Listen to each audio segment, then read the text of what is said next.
Hello everyone, welcome to my channel. Myself Neha.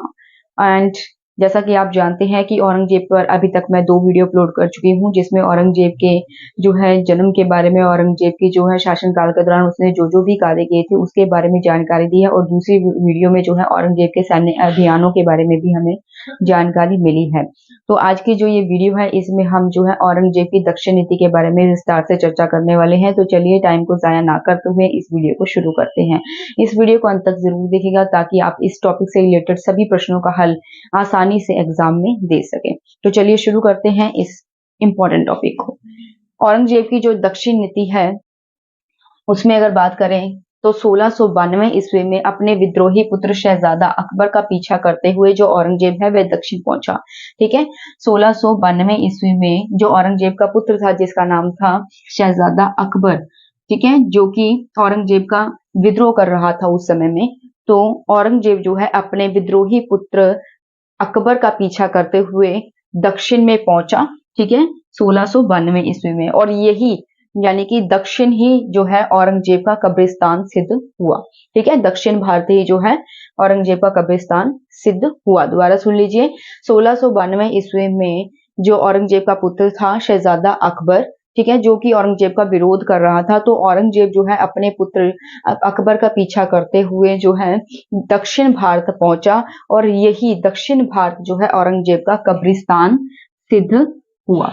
ठीक है, जो एल्फिस्टन और स्मिथ है, यानी कि इतिहासकार एल्फिस्टन और स्मिथ, उनका मानना है कि औरंगजेब की जो नीतिगत भूलों के कारण ही जो है दक्षिण की समस्या उत्पन्न हुई, कि औरंगजेब ने अपने जीवन में जो भूल की थी, कई भूलें की थी, ठीक है, जिसके कारण जो है दक्षिण की जो प्रॉब्लम है, दक्षिण की जो समस्या है वह उत्पन्न हुई, पैदा हुई। ठीक है, और जो यदुनाथ सरकार है वह इस बात को नहीं मानते। यदुनाथ सरकार का मानना है कि जो इतिहासकार यदुनाथ है उनका मानना है कि औरंगजेब की जो दक्षिण नीति है उसे अकबर से विरासत में मिली थी, कि ठीक है, कि जो औरंगजेब है उसकी जो दक्षिण नीति है, ठीक है, उसे विरासत में अकबर से मिली थी, क्योंकि सही मायनों में जो है अकबर ने ही मुगल शासन प्रबंध जो है शुरू किया था, तो अकबर से जो है विरासत में मिली थी औरंगजेब को दक्षिण नीति। ठीक है, औरंगजेब की व्यक्तिगत भूलों के कारण इस समस्या को और भी गहरा किया। जो औरंगजेब है उसने कुछ व्यक्तिगत भूलें भी की, जिसके कारण ये समस्या दिन ब दिन और ज्यादा जो है डीप होती चली गई, गहरी होती चली गई। ठीक है, तो औरंगजेब की जो दक्षिण नीति है उसे हम 3 भागों में डिवाइड करते हैं, 3 भागों में बांटते हैं। वे कौन कौन से भाग हैं? सबसे पहला भाग है यानी कि प्रथम चरण, जिसे 1658 ईस्वी से लेके 1663 ईस्वी तक का माना जाता है, पहला चरण। और इस चरण का उद्देश्य क्या था?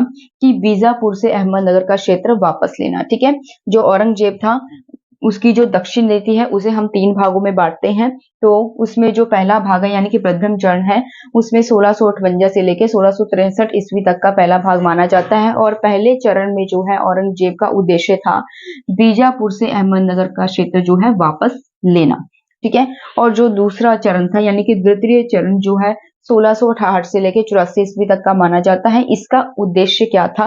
बीजापुर और गोलकुंडा की मदद से मराठों को पराजित करना। ठीक है, बीजापुर और गोलकुंडा की मदद से, हेल्प से, जो मराठा थे, ठीक है, उनको पराजित करना, उनको हरा देना, ये था दूसरे चरण का उद्देश्य। और जो तीसरा चरण था यानी कि तृतीय चरण, जो कि 1684 के पश्चात था, यानी कि ठीक है, जो तीसरा चरण था, तीसरा भाग था, वो 1684 ईस्वी के बाद का माना गया है।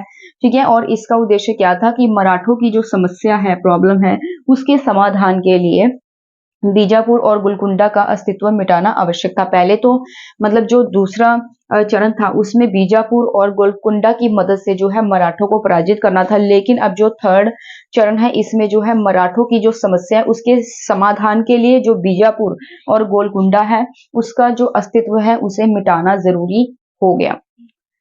आगे बढ़ते हैं। अब 1685 ईस्वी में राजकुमार मुअज्जम, ठीक है, 1685 ईस्वी में जो राजकुमार मुअज्जम था उसके अधीन जो है अब गोलकुंडा का जो है घेरा डाला गया गोलकुंडा पर। ठीक है, और गोलकुंडा से ये डिमांड की, ये मांग की कि मदन्ना और अकन्ना जो है उसे दंडित किया जाए, और उन्होंने भी जो है उनकी डिमांड मान ली, और उन्होंने मदन्ना और अकन्ना की जो है हत्या कर दी। उसके बाद जो है औरंगजेब ने कुछ समय के लिए जो है शांति बनाए रखी और गोलकुंडा को छोड़ दे। ठीक है, उन्होंने गोलकुंडा को छोड़ दिया कुछ समय के लिए। मुगल सेना को बीजापुर क्षेत्र से गुजरने दे, और ये कहा कि जो मुगल सेना है, औरंगजेब ने कहा कि जो मुगलों की सेना है उसे बीजापुर का जो इलाका है वहां से गुजरने दे। ठीक है, वह शंभू जी के विरुद्ध जो है मुगलों को 5 से 6,000 घुड़सवार सेना प्रदान करें। ठीक है, कि जो शंभू जी हैं उनके विरुद्ध जो मुगल्स हैं उनको 5 से 6,000 जो है घुड़सवार सेना जो है प्रदान की जाए। ये औरंगजेब की डिमांड थी, ये औरंगजेब की जो है मांग थी। ठीक है, पहले तो थी मदन्ना और कन्ना को दंडित किया जाए, तो उन्होंने उसकी हत्या कर दी, ये डिमांड तो मान ली। और उसके बाद जो है अन्य डिमांड्स क्या क्या थी, गोलकुंडा को छोड़ दें। ठीक है, मुगल सेना को बीजापुर क्षेत्र से गुजरते थे। वह शंभू जी के विरुद्ध जो है मुगलों को 5 से 6,000 घुड़सवार सेना जो है प्रदान करे, और वह मुगल सेना के लिए जो है रसद का प्रबंध करे, जो है मुगल जो सैनिक थे उनके खाने पीने का जो प्रबंध है, राशन पानी है, उसका जो है अरेंजमेंट करे। ठीक है, और ये जो शर्तें थी, ठीक है, ये बीजापुर से जो बीजापुर था उसने जो है ये शर्तें मानने से इनकार कर दिया। ठीक है, और 1687 ईस्वी में औरंगजेब ने गोलकुंडा को घेरा डाला और पराजित किया। ठीक है, बीजापुर ने जो है ये शर्तें मानने से इनकार कर दिया, और 1687 ईस्वी में जो औरंगजेब था उसने गोलकुंडा को घेरा डाल दिया और उसे पराजित किया। अब औरंगजेब की कुछ भूलें हैं, नीतिगत भूलें। ठीक है, पहली भूल क्या थी, शंभू जी को उसने मार डाला, जिससे मराठों को संघर्ष के लिए एक नया मुद्दा मिल गया, एक नया टॉपिक मिल गया जिससे वो संघर्ष कर सके मुगलों के विरुद्ध। ठीक है, दूसरी भूल क्या थी, बीजापुर और गोलकुंडा में एक उन्नत प्रशासन की स्थापना नहीं की थी। ठीक है, जो बीजापुर और गोलकुंडा था इन दोनों में से किसी में भी जो है उन्नत प्रशासन की स्थापना नहीं की गई थी। तीसरी औरंगजेब की भूल क्या थी, 1690 ईस्वी के बाद वह कृष्णा नदी के दक्षिण में हिंदू राज्य को जीतने लगा, जिससे कि मुगल सेना बिखर गई। ठीक है, और जो मराठे थे वे स्ट्रॉन्ग हो गए। मराठे जो है आक्रमण जो है दिन ब दिन जो है सफल होते चले गए, और जिससे मराठों का जो आंदोलन था, मराठा आंदोलन था, वह जो है उन्नत हुआ। आंदोलन को दबाने के लिए जो औरंगजेब था, ठीक है, जो औरंगजेब था उसने जो है मराठों के आंदोलन को दबाने के लिए एक किले से दूसरे किले में भागा, और अंत में जो औरंगजेब था उसने अहमदनगर लौटने का निर्णय कर लिया।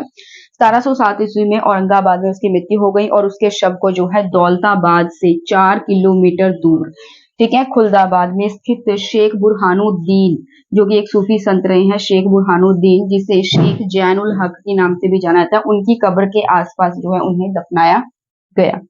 तो ये टॉपिक यहीं पे कंप्लीट होता है। आपको ये वीडियो कैसी लगी है मुझे कमेंट सेक्शन में जरूर बताइएगा। वीडियो अगर आपको अच्छी लगी हो तो चैनल को सब्सक्राइब, लाइक और शेयर करना मत भूलिएगा। धन्यवाद।